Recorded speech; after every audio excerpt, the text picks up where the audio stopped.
नमस्कार, स्वागत है आपका यूपी की बात में और मैं आपके साथ हूं नगमा शेख। निर्यातकों को प्रोत्साहित करने के मकसद से उत्तर प्रदेश सरकार नई निर्यात प्रोत्साहन नीति लेकर आएगी। इसके अंतर्गत निर्यात बढ़ाने के लिए जहां अनुदान बढ़ाया जाएगा, वहीं उद्यमियों के लिए कागजी कार्रवाई कम की जाएगी। खबरों के मुताबिक अपर मुख्य सचिव सूचना नवनीत सहगल ने इस दिशा में प्रक्रिया शुरू कर दी है। देश में किए जाने वाले निर्यात में उत्तर प्रदेश का छठा स्थान है, जबकि निर्यात की संभावनाएं इससे कहीं ज्यादा हैं। ऐसे में अब यूपी सरकार ने इस दिशा में कदम आगे बढ़ा दिए हैं। यूपी की हस्तकला, वस्त्र, हस्त निर्मित कालीन में देश के निर्यात में प्रमुख साझेदारी है।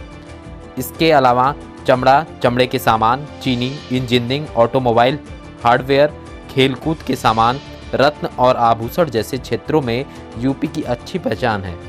अब इस क्षेत्र को और मजबूती प्रदान करने के लिए यूपी ने रणनीति पर अमल करना शुरू कर दिया है।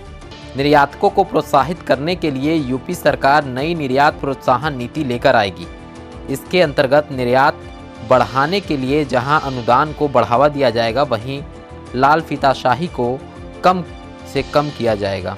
सिंगल विंडो सिस्टम की ओर कदम बढ़ाया जाएगा, यानी उद्यमी के लिए कागजी कार्रवाई कम से कम होगी। सूत्रों के अनुसार अपर मुख्य सचिव सूचना नवनीत सहगल ने इस दिशा में काम शुरू कर दिया है। यूपी उन चुनिंदा राज्यों में शामिल हो गया है जहां निर्यात को बढ़ावा देने के लिए प्रभावी कदम उठाया जा रहा है। यूपी सरकार ने छात्रवृत्ति में घपले की आशंका को देखते हुए अब निजी बीएड और बीटीसी कॉलेजों की जांच कराने के आदेश दिए हैं। पहले चरण में प्रत्येक मंडल के एक जिले के सभी निजी बीएड और बीटीसी कॉलेजों की जांच की जाएगी। आशंका जताई जा रही कि बहुत सारे निजी कॉलेज केवल छात्रवृत्ति के लिए ही चल रहे हैं, सरकार के तय मानकों का पालन नहीं कर रहे हैं।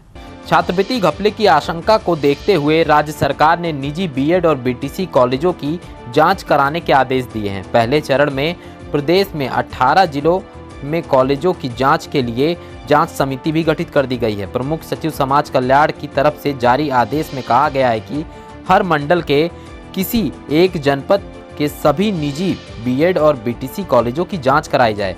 जांच में जिला प्रशासन का भी सहयोग लिया जा सकता है। जांच समिति को जल्द से जल्द जांच पूरी कर रिपोर्ट सौंपने के लिए कहा गया है। जांच टीम सत्र 2019-20 और 20-21 में बीएड बीटीसी पाठ्यक्रम में दाखिले के लिए हुई प्रवेश परीक्षा की नियत नीति देखेगी। साथ ही छात्रों के प्रवेश के लिए न्यूनतम कट ऑफ सीटों के सापेक्ष एसटी एससी छात्रों के आरक्षण नियमों के अनुसार प्रवेश हुए या नहीं, इसकी भी जांच करेगी। कॉलेजों की मान्यता, कोर्स की संबद्धता, स्वीकृति सीट और निर्धारित शुल्क का परीक्षण की भी जांच करेगी। कोर्स में नियुक्त शिक्षकों की न्यूनतम योग्यता, सत्यापन में कार्यरत शिक्षकों की शैक्षिक योग्यता की भी जांच होगी। इसके साथ ही कॉलेजों में पढ़ाई के लिए क्लासरूम और आधारभूत ढांचे की स्थिति की पड़ताल भी की जाएगी। जिस जमीन पर कॉलेज चल रहा है, उस भूमि पर किसी अन्य प्रकार के संस्था तो नहीं चल रहे हैं, इसकी भी जांच कमेटी करेगी। सरकार को इस बात का अंदेशा है कि कई कॉलेज मानक तक पूरे नहीं करते हैं और स्टाफ की नियुक्ति कागजों पर ही है। सरकार को इस बात की भी आशंका है कि एक ही कैंपस में BEd, BTC, traditional course, pharmacy जैसे कॉलेज चलाए जा रहे हैं और बड़ी संख्या में निजी कॉलेज सिर्फ छात्रवृत्ति के लिए ही चल रहे हैं। हाथरस कांड को लेकर सरकार के खिलाफ मोर्चा खोलने वाली समाजवादी पार्टी ने 7 सीटों पर हो रहे उपचुनाव के लिए उन्नाव की बांगरमऊ सीट से खुद एक हिस्ट्री शीटर और भूमाफिया को अपना उम्मीदवार बनाया है। सपा ने बांगरमऊ से सुरेश पाल को मैदान में उतारा है। सपा प्रत्याशी की गंगा घाट थाने में हिस्ट्री शीट खुली है। 7 सीटों पर होने वाले उपचुनाव के लिए समाजवादी पार्टी ने उम्मीदवारों के नाम का ऐलान कर दिया है। सपा ने उन्नाव की बांगरमऊ सीट से सुरेश पाल पर दांव लगाया है। खास बात यह है कि गंगा घाट कोतवाली में सुरेश पाल की हिस्ट्री सीट है। उनके खिलाफ 9 मुकदमे दर्ज हैं। कानपुर के चकेरी थाने में सुरेश पाल के खिलाफ 8 मुकदमे दर्ज हैं, जिसमें गृह अत्याचार, धोखाधड़ी, कूट रचित दस्तावेज तैयार कर फर्जी रजिस्ट्री कराना, घर में घुसकर मारपीट, बलवा, हत्या का प्रयास, मारपीट, वसूली, फिरौती और संपत्ति को क्षति पहुंचाने के मामले हैं। अब सवाल यह है कि नैतिकता की बात करने वाले दल अपनी बारी आने पर आग क्यों मूंद लेते हैं। भ्रष्टाचार और कुशासन से देश प्रदेश को बाहर निकालने की बात सभी करते हैं, लेकिन उसके लिए पहल कोई नहीं करना चाहता है। सुन्नी वक्फ बोर्ड ने अयोध्या में मिली जमीन पर मस्जिद और अस्पताल का निर्माण कराने का फैसला लिया है। इसके लिए विदेश से भी चंदा लिया जाएगा। बोर्ड की ओर से बताया गया है कि इंडो इस्लामिक कल्चरल फाउंडेशन के लिए बोर्ड जल्द आवेदन करेगा। आयकर से छूट के लिए ATG 12A में पंजीकरण के लिए अभी आवेदन किया गया है। सुन्नी वक्फ बोर्ड अयोध्या के धुन्नी गांव में मिली 5 एकड़ जमीन पर मस्जिद और अस्पताल के निर्माण में विदेश से भी आर्थिक सहयोग लेगा। बोर्ड की ओर से गठित trust Indo Islamic culture foundation इसके लिए जल्द ही भारत सरकार के गृह मंत्रालय में आवेदन करेगा। ट्रस्ट ने मस्जिद निर्माण में आर्थिक सहयोग की कुछ गाइडलाइन भी तय की है, ताकि मस्जिद के निर्माण में विदेश से सहयोग देने वालों में देश विरोधी तत्वों से दूर रखा जा सके। इसके अलावा आयकर से छूट के लिए ATG और 12A में रजिस्ट्रेशन के लिए भी आवेदन किया गया है। 5 एकड़ जमीन पर मस्जिद, पुस्तकालय, संग्रहालय और सामुदायिक रसोई घर का निर्माण करने के लिए सुन्नी वक्फ बोर्ड द्वारा गठित इंडो इस्लामिक कल्चर फाउंडेशन ने एक कोष की स्थापना की है। सुन्नी वक्फ बोर्ड को ये जमीन श्री राम जन्मभूमि परिसर से लगभग 25 किलोमीटर दूर सोहावल तहसील के धुन्नी गांव में दी गई है। एडवांस लाइफ सपोर्ट एम्बुलेंस सेवा को लेकर सीएम योगी ने सख्त रुख अपनाया है। इसके बाद अब यह तय हो गया है कि advance life support ambulance GVK company ही चलाएगी। इससे पहले कंपनी ने शासन को पत्र लिखकर 16 अक्टूबर के बाद इनका संचालन न करने का नोटिस दिया था। अगर ये एम्बुलेंस सेवा बंद हो जाती तो करीब 650 कर्मचारियों की नौकरी चली जाती। प्रदेश में 102, 108 और आल एम्बुलेंस सेवा को संचालित करने का ठेका आंध्र प्रदेश की कंपनी GVK के पास है। इनमें एडवांस लाइफ सपोर्ट एम्बुलेंस सेवा का प्रदेश सरकार के साथ कॉन्ट्रैक्ट खत्म होने की बात कहकर इसमें तैनात सभी कर्मचारियों को नौकरी से बाहर करने का नोटिस थमा दिया गया था। हालांकि सरकार के दखल के बाद संकट खत्म हो गया है। कोरोना संक्रमण की वजह से मां से ही सिनेमा घरों को बंद कर दिया गया था। अब तकरीबन 7 महीने के बाद सिनेमा घरों और मल्टीप्लेक्स में लगा ताला खुल गया है। लोग अब फिर बड़े पर्दे पर फिल्मों का मजा ले सकेंगे। हालांकि कोरोना से बचाव के लिए उन्हें जरूरी दिशा निर्देशों का पालन करना होगा। सिनेमा घरों में दर्शकों के लिए विशेष सीटिंग प्लान होगा। सिनेमा संचालकों का कहना है कि कोरोना प्रोटोकॉल का पूरी तरह से पालन किया जाएगा। पेपरलेस टिकट की व्यवस्था की गई है। टिकट काउंटर से मोबाइल पर मैसेज के माध्यम से टिकट मिलेगा। सिनेमा घरों में कोरोना से बचाव के लिए दर्शकों को शतरंज की बिसात की तरह बैठाया जाएगा। कोरोना महामारी को लेकर जारी नियमों में धीरे धीरे छूट दी जा रही है। इसी कड़ी में सिनेमा हॉल, थिएटर और मल्टीप्लेक्स खोलने को मंजूरी दी गई। यूपी सरकार ने भी केंद्र की गाइडलाइन के अनुसार एडवाइजरी जारी की है। इसे लेकर मुख्य सचिव राजेंद्र कुमार तिवारी ने सभी जिलों को निर्देश जारी किए हैं। सिनेमाघर संचालकों को पूरी व्यवस्था करनी होगी। साफ सफाई और सैनिटाइजेशन के साथ सिनेमाघर के भीतर चक्रीय प्लान तैयार कर दर्शकों को बैठाना होगा, यानी शारीरिक दूरी के नियम का पालन दर्शकों को कराना होगा। सिनेमाघरों में दर्शकों को शतरंज की बिसात की तरह बैठाया जाएगा। एक दर्शक के आगे पीछे दाएं बाएं दूसरा दर्शक नहीं बैठेगा। अधिकतम 50% दर्शकों के साथ सिनेमाघर खोले जा सकेंगे। दर्शकों के मोबाइल में आरोग्य सेतु ऐप होना अनिवार्य होगा। साथ ही बिना मास्क के सिनेमा हॉल में प्रवेश नहीं मिलेगा। लंबे समय बाद सिनेमा हॉल खुलने से संचालक उत्साहित हैं, लेकिन थोड़ा आशंकित भी हैं। हालांकि उन्हें उम्मीद है कि दर्शक सिनेमाघरों तक जरूर पहुंचेंगे। उनका कहना है कि अब कोरोना का कहर कम हो रहा है, इस कारण दर्शकों के आने की उम्मीद है। बिना मास्क के हम किसी को यहाँ अलाउ नहीं करेंगे और एंट्री के टाइम सबका टेम्परेचर लिया जाएगा। किसी को भी बुखार होगा तो उसको अलाउ नहीं किया जाएगा और सबको सैनिटाइज करके ही प्रवेश दिया जाएगा। और 50% सीटें बेची जाएंगी, आधी खाली रहेंगी।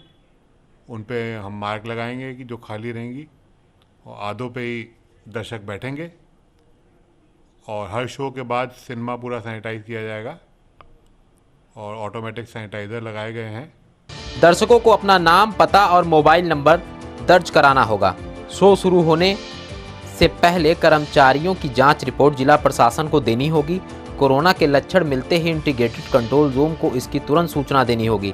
सिनेमाघरों और मल्टीप्लेक्स में कोविड हेल्प डेस्क बनेगी और थर्मल स्कैनिंग का इंतजाम होगा। हर शो के बाद सिनेमा हॉल को सैनिटाइज करवाना जरूरी होगा। कंटेनमेंट जोन में बाहर मौजूद सिनेमाघर और मल्टीप्लेक्स को ही खोलने की मंजूरी है।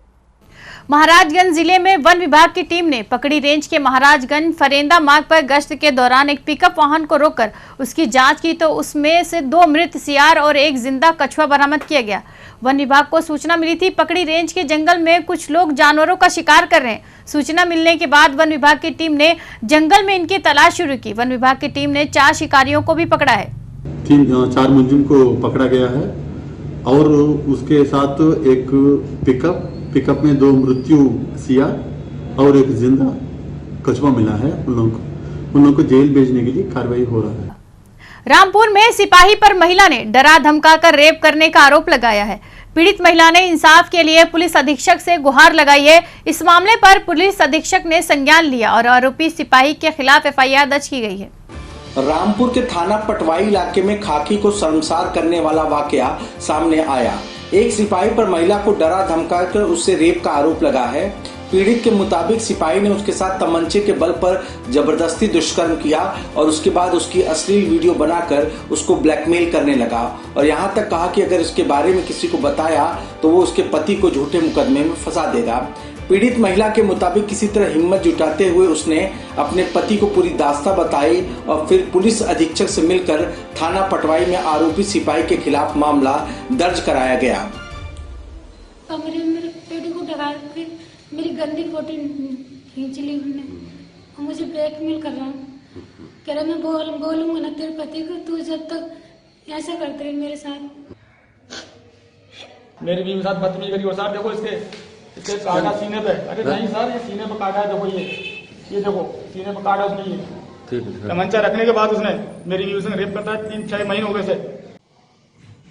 थाना पटवाई के एक आरक्षी पर एक महिला के पति ने आरोप लगाया है कि आरक्षी ने उसकी पत्नी के साथ जबरदस्ती अवैध संबंध बनाए तथा उसकी अश्लील वीडियो भी बनाई और उसे धमकी भी दिया है। विवेचना से जो भी तथ्य सामने आएंगे उन साक्ष्यों के आधार पर आरक्षी के विरुद्ध विधिक कार्यवाही पूरी की जाएगी। जब रक्षक ही भक्षक बन जाए तो फिर आम इंसान अपनी फरियाद लेकर कहां जाएगा। जो पुलिस लोगों की सुरक्षा के लिए बनाई गई है, अगर उसी के दामन पर दाग लग जाए तो फिर कैसे लोग पुलिस पर भरोसा करेंगे। राज्य सरकार ने पराली जलाने वालों के खिलाफ सख्त कार्रवाई के निर्देश दिए हैं। इसी कड़ी में गाजियाबाद में पराली जलाने पर किसान के खिलाफ केस दर्ज किया गया है, जबकि लेखपाल को निलंबित करने के भी आदेश दिए गए हैं। पराली जलाने वालों के खिलाफ सरकार ने सख्त कार्रवाई के निर्देश दिए हैं। बावजूद इसके कई जगहों पर लोग चोरी छुपे पराली जलाते हैं। हालांकि प्रशासन भी इस बार पूरी तरह से मुस्तैद है। गाजियाबाद के मसूरी थाना क्षेत्र के कुसरिया गांव में प्रशासन को पराली जलाने की खबर मिली। मौके पर जाकर जांच पड़ताल की गई तो देखा गया कि खेत में पराली जलाई गई है। इसके बाद दिलसाद नाम के किसान पर मामला दर्ज कर लिया गया। इससे बहुत दिक्कत आ रही है। मैं निकला हुआ जा रहा था, मैंने देखा बहुत धुआं हो रहा है और गांव वालों को बहुत दिक्कत होती है इससे। अब जैसा आप निकले जा रहे तो जलन वगैरह आंखों में? जलन तो हो जब भी तो रुकाम है। ग्राम कुसलिया में पराली जलाने की घटना संज्ञान में आई। इसकी जांच कराई गई। घटना में की सत्यता पाने पर संबंधित कृषक दिलसाद सन ऑफ नियाज अहमद के विरुद्ध जो है संज्ञा धाराओं में FIR दर्ज कराई गई तथा क्षेत्रीय लेखपाल को निलंबन की कार्रवाई की गई। शासन की तरफ से पराली जलाने से रोकने के लिए कड़े और सख्त निर्देश हैं। अधिकारियों के अलावा ग्राम प्रधान और लेखपाल तक की जिम्मेदारी तय की गई है। इसको देखते हुए इस मामले में स्थानीय लेखपाल को भी निलंबित करने के आदेश पारित किए गए हैं। कांग्रेस प्रदेश अध्यक्ष अजय कुमार लल्लू महोबा दौरे पर हैं, जहां उन्होंने बुंदेलखंड क्षेत्र के सभी जिला अध्यक्ष और संगठन के अन्य पदाधिकारियों के साथ समीक्षा बैठक की। इस दौरान ग्रामीण क्षेत्रों में पार्टी को मजबूत बनाने की रणनीति भी बैठक में बनाई गई। कांग्रेस प्रदेश अध्यक्ष ने बीजेपी सरकार पर महिला और किसान विरोधी होने का आरोप भी लगाया। महोबा दौरे पर पहुंचे कांग्रेस के प्रदेश अध्यक्ष अजय कुमार लल्लू ने राज्य सरकार पर जमकर निशाना साधा। कानून व्यवस्था को लेकर सरकार पर हमला बोलते हुए कांग्रेस प्रदेश अध्यक्ष ने कहा कि प्रदेश में हर तरफ जंगल राज है, महिलाएं सुरक्षित नहीं है। अजय कुमार लल्लू ने सरकार को किसान विरोधी भी करार दिया। लूट, हत्या, डकैती, बलात्कार इस प्रदेश की पहचान बनती जा रही है। सवाल इस बात का है कि ये सरकार अपराधी और अधिकारी का नेक्सस है। अपराधियों को संरक्षण ये सरकार दे रही है। जंगल राज में उत्तर प्रदेश तब्दील हो चुका है, कानून व्यवस्था ध्वस्त है, अधिकारी, अपराधी और सरकार पूरी तरह मस्त है, जनता त्रस्त है। पिछले समयों में 3 वर्ष हो गए लगातार किसानों के फसल बर्बाद हुए अतिवृष्टि ओलावृष्टि से, कई सूखे की मार से। फसलों का बीमा हुआ, 1 रुपया मुआवजा सरकार ने नहीं दिया। कांग्रेस प्रदेश अध्यक्ष ने बुंदेलखंड क्षेत्र के सभी जिलाध्यक्ष और संगठन के पदाधिकारियों के साथ समीक्षा बैठक की। कांग्रेस प्रदेश अध्यक्ष ने दावा किया कि प्रियंका गांधी के नेतृत्व में पार्टी 2022 के विधानसभा चुनाव में जीत दर्ज करेगी। परीक्षा पास करने के बाद भी ग्राम विकास अधिकारी के पद पर नियुक्ति न होने से नाराज भूतपूर्व सैनिकों ने राजधानी लखनऊ में तिरंगा यात्रा निकाली। इस दौरान पूर्व सैनिकों ने उत्पीड़न बंद किए जाने की मांग की। पूर्व सैनिकों ने कहा कि वो बीते 2 सालों से अपनी मांग को लेकर प्रदर्शन कर रहे हैं, लेकिन अभी तक उनकी बात नहीं सुनी गई। राजधानी लखनऊ में 52 भूतपूर्व सैनिकों ने जवाहर भवन से मुख्यमंत्री आवास तक तिरंगा मार्च निकाला। परीक्षा पास करने के बाद भी ग्राम विकास अधिकारी के पद पर नियुक्ति न होने से नाराज पूर्व सैनिकों ने कहा कि वो लंबे समय से अपनी मांग को लेकर प्रदर्शन कर रहे हैं, लेकिन हर बार उनकी बात को अनसुना कर दिया जाता है। भूतपूर्व सैनिकों के मुताबिक ग्राम विकास अधिकारी पद के लिए लिखित परीक्षा को लेकर फिजिकल तक क्लियर करने के बावजूद उन्हें नियुक्ति पत्र नहीं दिया जा रहा है। अधिकारी नियुक्ति के लिए एक दूसरे पर जिम्मेदारी डाल रहे हैं। उत्तर प्रदेश अधीनस्थ सेवा चयन आयोग ने मार्च 2016 में ग्राम विकास अधिकारी के पदों के लिए लिखित परीक्षा करवाई थी।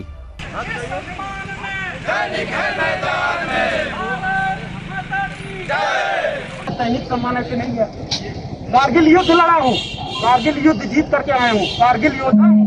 सियाचिन ग्लेशियर में आप ये देखिए, मैं आपको बताना चाहता हूँ इस माध्यम से, ये देखिए -60 डिग्री टेम्परेचर में रहने वाला आदमी देखिए। अपनी मांग को लेकर प्रदर्शन कर रहे पूर्व सैनिकों ने उत्पीड़न बंद किए जाने की मांग की। वो अपने मेडल वापस करने जा रहे थे, हालांकि पुलिसकर्मियों ने उन्हें हजरतगंज में ही रोक दिया। लखनऊ से सटे बाराबंकी में नाबालिग का अर्धनग्न शव मिला है। धान काटने गई युवती का शव दूसरे खेत में मिला। परिजनों ने गैंगरेप के बाद हत्या की आशंका जताई है। बाराबंकी जिले के सतरीख थाना क्षेत्र के एक गांव की रहने वाली 17 साल की युवती धान काटने गई थी, जबकि उसका पिता मजदूरी करने गया था। देर शाम पिता को सूचना मिली कि उसकी बेटी की लाश खेत में पड़ी है। परिजनों के मुताबिक युवती का शव अर्धनग्न हालत में मिला। शव जिस अवस्था में मिला उसे देखते हुए परिवार वालों ने गैंगरेप के बाद हत्या की आशंका जताई है। धान काटे गई बिटिया, हम मंजूरी करे साहब चले गए, हम नहीं जाने। सवेरे निकले शाम का आए, तो शाम को जब बिटिया घर नहीं आए तो देखने आप ढूंढने गए? ढूंढे गए साहब, बिटिया दूर से देखा मरी परी लौटिया चिल्लाते। एक युवती की संदिग्ध अवस्था में डेड बॉडी मिली है। इसमें पिता की तरफ से तहरीर लेकर के अभियोग पंजीकृत किया जा रहा है और डेड बॉडी का पंचनामा भर करके विधिक कार्रवाई की जा रही है। खबरों के मुताबिक युवती के हाथ बंधे हुए थे। जिस समय युवती धान के खेत में गई उस समय गांव के कई लोग अपने अपने खेतों में काम कर रहे थे। हालांकि किसी ने भी युवती की कोई चीख पुकार नहीं सुनी। पुलिस मामले की जांच कर रही है। राजधानी लखनऊ के इको गार्डन में पिछले 4 दिनों से डीएलएड छात्रों का धरना प्रदर्शन जारी है। छात्रों का कहना है कि उनकी मांग है कि 2017 और 18 बैच के वो छात्र जिनकी बैक लगी हुई उन्हें प्रमोट किया जाए, लेकिन सरकार ने अभी तक इस तरफ कोई ध्यान नहीं दिया है, जिसके विरोध में यह धरना प्रदर्शन हो रहा है। राज्य सरकार ने कोरोना संकट काल के बीच डिप्लोमा इन एलिमेंट्री एजुकेशन प्रशिक्षण साल 2019 के तीसरे सेमेस्टर के छात्रों को प्रमोट करने का निर्णय लिया, लेकिन साल 2017 और 18 के छात्र जिनका 1 या 2 प्रश्न पत्रों में बैक लगा है उन्हें प्रमोट नहीं किया गया। प्रदर्शन कर रहे छात्रों का कहना है कि कोरोना वायरस के चलते अनियमित हुई बैक परीक्षा से बड़ी संख्या में प्रशिक्षुओं का 1 साल बर्बाद हो जाएगा, लिहाजा उन्हें भी प्रमोट किया जाए। जो 17 बैच के बैक सेमेस्टर के प्रशिक्षु थे और 18 बैच के जो बैक किन्हीं सब्जेक्ट में, एक सब्जेक्ट में जिनका बैक लगा हुआ है, तो उनको प्रमोट नहीं किया गया है। तो हम लोगों की मुख्य मांग यही है कि सभी बच्चों को प्रमोट किया जाए और 4th सेमेस्टर के एग्जाम में उनको सम्मिलित किया जाए। सर सभी जिलों में गया है, 75 जिलों में हम लोग विधायक और तमाम माध्यम से, सांसदों के माध्यम से सभी जिलों में भेजे हैं सर। धरने पर बैठे छात्रों का कहना है कि जब तक उनकी मांगे नहीं मानी जाती, आमरण अनशन लगातार जारी रहेगा। छात्रों ने कहा कि तमाम आला अधिकारियों ने मौके पर आकर छात्रों से वार्ता की, लेकिन किसी ने कोई भी ठोस आश्वासन नहीं दिया। यूपी की बात में आज बस इतना ही। कल फिर होगी आपसे मुलाकात। नमस्कार।